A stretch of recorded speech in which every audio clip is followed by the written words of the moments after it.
Vítajte na malebnom letisku v mestskej časti Nitra, Janikovce.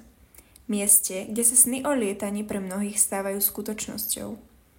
Deje sa tak i vďaka Milošovi Paliatkovi, pilotovi, ktorý tu už vyše 15 rokov spolu s viacerými leteckými kolegami realizuje výhľadkové lety na motorovom Rogale. Výhľadkový let je pre každého, ale musí spĺňať dve podmienky. Musí mať viac ako 12 rokov, vtedy musí mať súhlas rodiča a zase nesmie mať viacej ako 95 kg.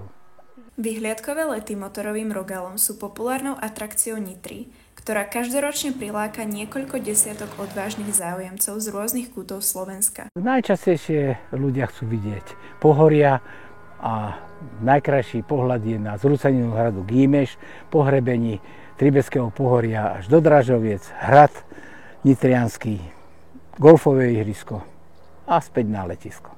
Pasažieri si zvyčajne vyberajú 20 až 30 minútové lety s tých berúcimi výhľadmi na Nitru a okolie. Pre mnohých sa pritom jedná o celoživotný zážitok. Bolo to super, pohodička, jak na motorke.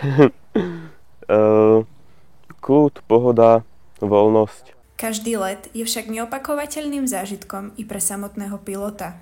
Jeden z najkrajších zážitkov, ktoré som zažil, to bol s jedným pánom, ktorý nestihol nafotiť západ slnka tesne pred pristátím, tak som pridal plyn, začal som prudko stúpať a prakticky to slnko začalo vychádzať na západe, lebo geometria je geometria a jednoducho čím sme vyššie, tým viac vidíme toho slniečka. Pre média IKSŽ Ema Kmeťová.